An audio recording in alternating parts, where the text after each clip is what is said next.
My husband, 28 male, who I will call Jack, and I, 27F, have been together for 4 years. We have 2 young children and I am pregnant again. I have been pregnant for what feels like most of our relationship.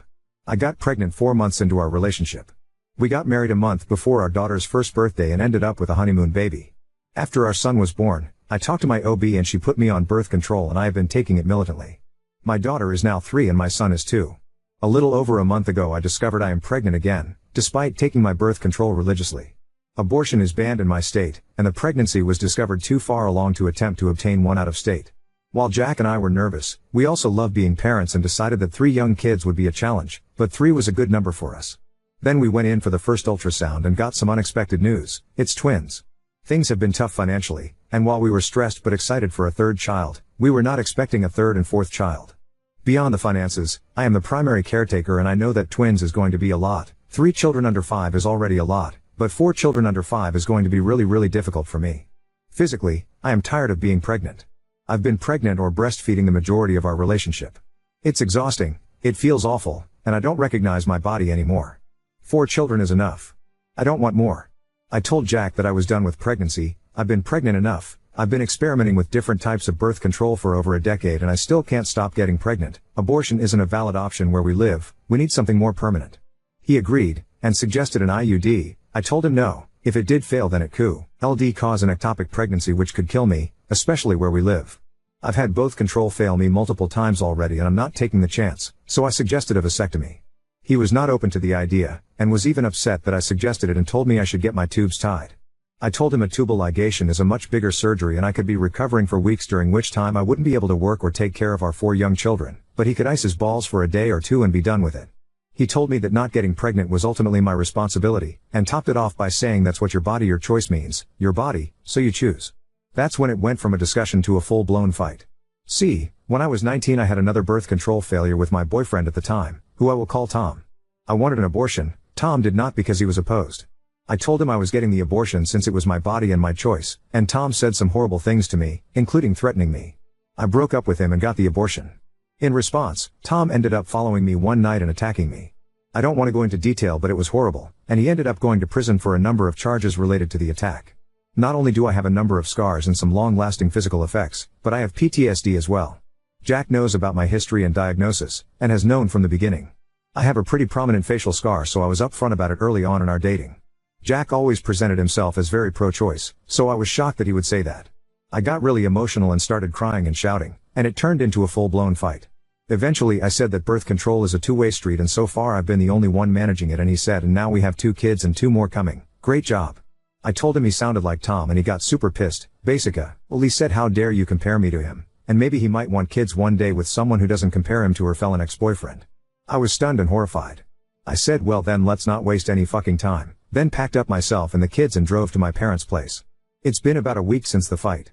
I've spoken with Jack a few times and he has since apologized and said he was out of line and was speaking from a place of anxiety after finding out about the twins, but also that I said things that were out of line and it was wrong of me to insist he undergo a medical procedure. He said that can move on from the things I said and that he wants to see his children and be a family again. I told him no, that I didn't want to move on from the things he said to me. I can't just get over that and I think we need space apart.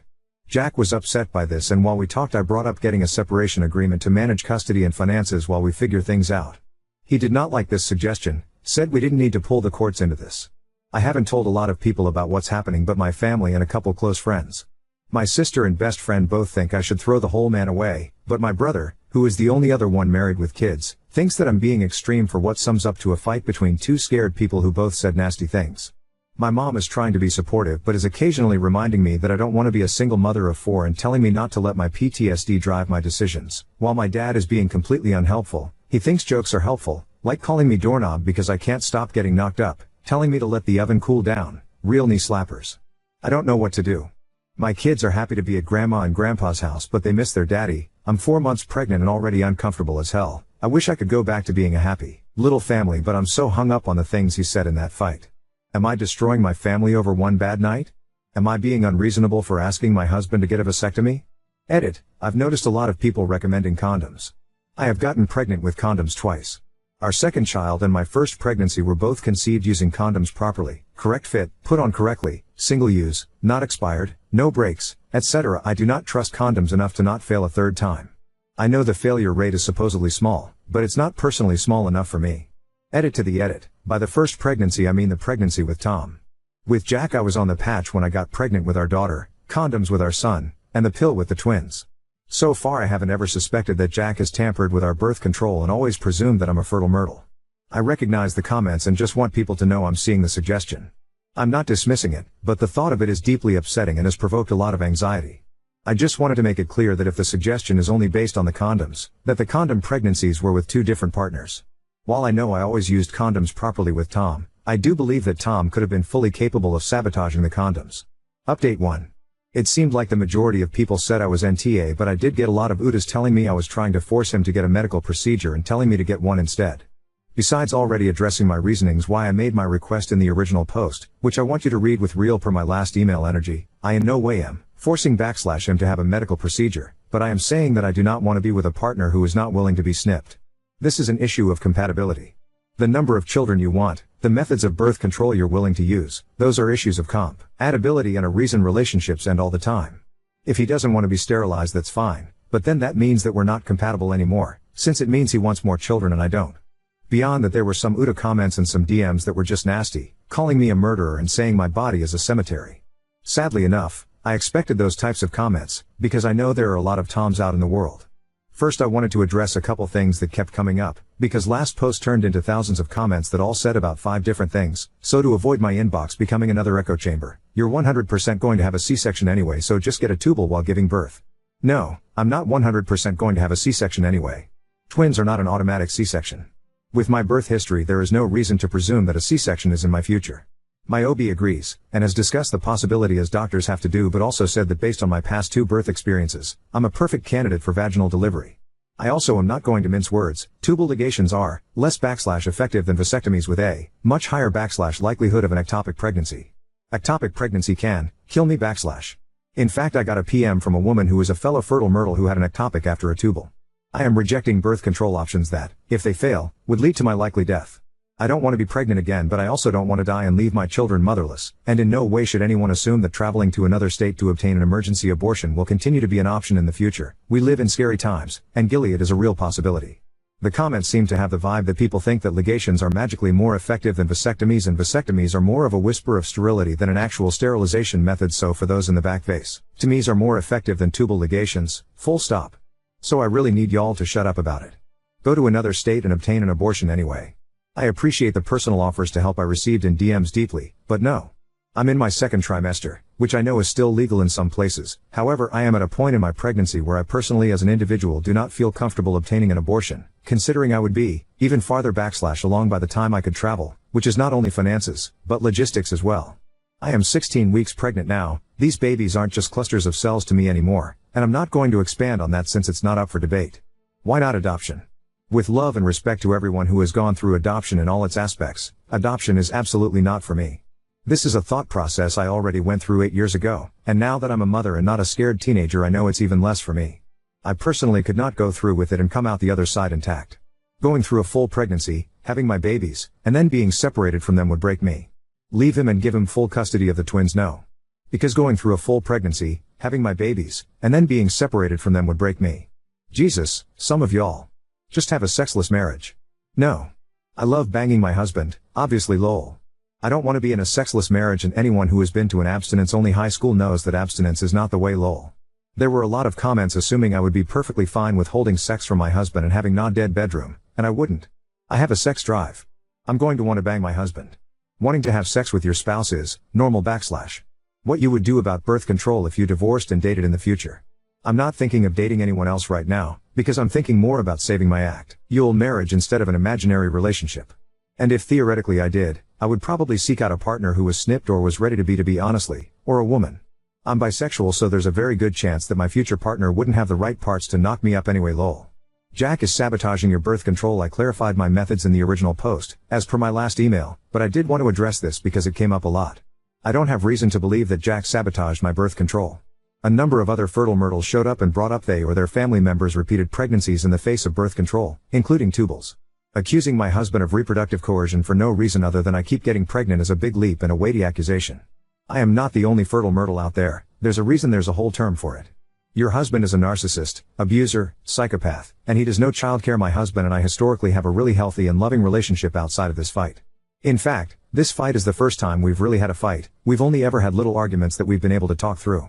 He's an active father. The reason that I do the majority of childcare is due to circumstance between maternity leaves, our job schedules, and the fact that I breastfed my babies. Someone also presumed I'm the breadwinner, which isn't quite true. Jack makes more than me, but we do not have deeply significant differences in our incomes. When he is home, he does his fair share of cleaning and cooking, arguably more than me at times, and parenting. That being said, the things he said in the heat of the moment were deeply concerning, and we're addressing that together.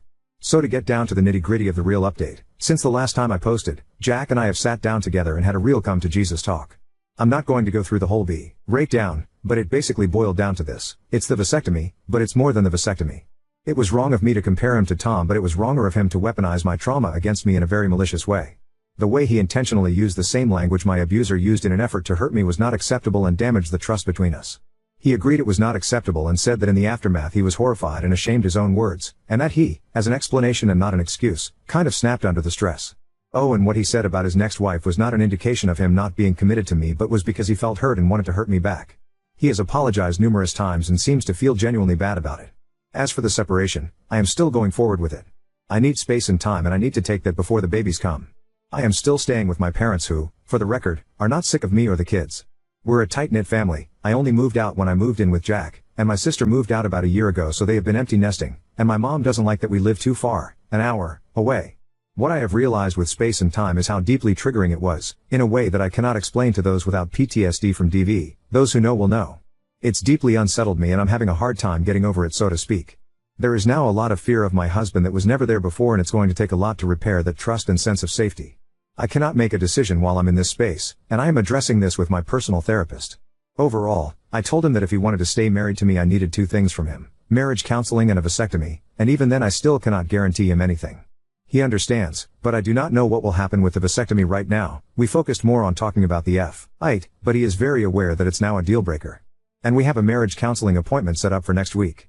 I'm hoping that counseling will bring some clarity to the situation, and in the meantime for the next couple months I'm focusing on giving my kids lots of cuddles and preparing myself for 2 new babies to come into my world, with or without Jack. I've been through a trial to convict my ex-boyfriend of trying to kill me because of an abortion in a deep red, deeply religious area. I've definitely heard worse things, and I typically have pretty thick skin. That being said, I am pregnant and pretty emotional, so it's not the best experience. That being said, I do appreciate the level-headed comments when I see them through the sea of comments kind of saying the same stuff over and over. I'm not reading a lot of them if what I can see in the comment notification starts off nasty, so a lot of it is just inbox white noise. My favorites are the ones that start off with "I'm not going to read that but." And I just think lol same. Like you don't want to read my post but expect me to read your comment that was made without even reading the situation? Lol nope. And there are a lot of people conflating providing someone with a hard choice with forcing someone into a medical procedure, and it just makes waiting through for the actually helpful comments more tiring. Thank you though, I very much appreciate the kindness. Sorry, I've gotten so much of the same nonsense, I guess I needed a little vent lol. I want to be honest with him about where I am emotionally because I want him to make an informed decision. While the vasectomy is a deal breaker, it's really my secondary concern. My primary concern is the way he acted during the fight and his intention exploitation of my trauma because he was mad and scared. I think that telling him get the snip to stay with me and then deciding to leave anyway because there are deeper issues, and or I don't feel safe anymore, would be cruel.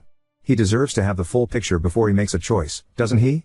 If he doesn't want the vasectomy, that's his choice. It's not what I want, but it is what it is.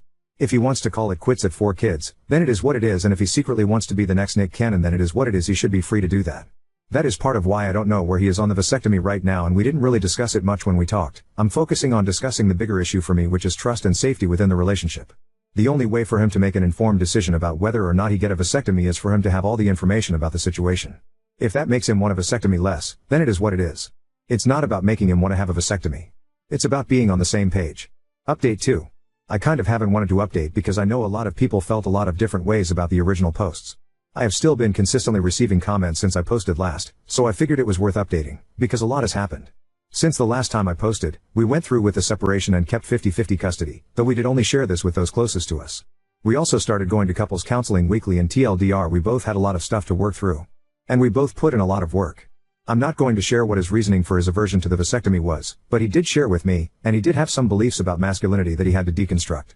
We did a lot of work at the heart of the issue, which was his weaponization of my trauma in a fight. That was always the biggest issue, far more than the vasectomy. We did a lot of work around that, since it did open up the doors to a lot of deeper stuff with us both. We stuck to the agreed upon separation time, since we both wanted to wrestle this one way or another before the twins are born.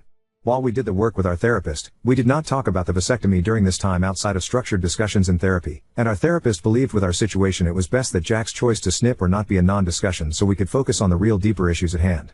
It did help focus discussions to be more productive, but it did mean I've been in the dark about it. There's been a lot of soul searching, a lot of come to Jesus discussions between Jack and me. There were things he said in therapy and in conversation that lead me to believe he is deeply regretful of his words, understands the gravity of them, and is doing the work to never do it again.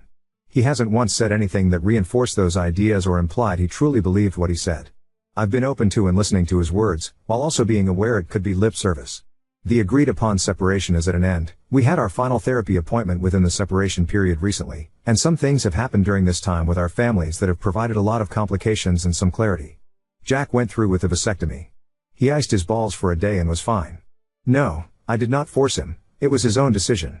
And no, I did not end the separation immediately after he did, and yes, he knew that was the case that when he did. We still did the work.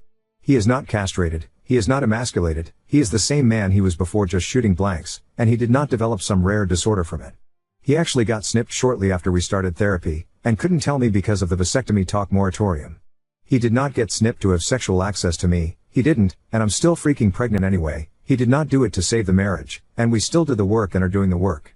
We are going to continue therapy together and in the process of reunifying. So we are still together, my husband is snipped, but now we have some really difficult decisions to make about the viability of living in this state and raising our children here. Following reunification, our next big hurdle to jump is what to do about living here. This is something Jack and I have been talking about in passing for a couple years and again recently. This is not something I've blindsided him with, this is not brand new information. This is actually a conversation that's been going on for years between us and just happens to be coming to a head around now since most of the reason we've stayed has been to stay close to my family. His family is more spread out and less close. Both my sister and my brother plus his wife have recently experienced things that lead them to no longer feel safe here, and my sister at least has already decided to move after what's happened to her and how the laws here made it so much more traumatizing for her. We have one daughter and in the next few months we may have up to 3 daughters. How can we justify raising them here, knowing how the state would treat them? So that's where we are. We are still together, we are still actively working on our relationship and going to therapy, couples and individual for both. He got the vasectomy and is doing great. Our next hurdle is figuring out if we want to continue living in the state that has proven to be dangerously hostile. Don't know what else to say, that's pretty much it right now. I know that the initial issue has overall been resolved, but now somehow there's still a lot of uncertainty about the future, but I guess that's life. Anyway, that's all, y'all. Oh. And check out jobs in Minnesota. We have your back. Oop. Minnesota is on my sister's short list. If Jack agrees I would like to follow wherever she goes so we have family nearby, and I hope my brother agrees to do the same. I hope our weak southern bodies would be able to survive the winters.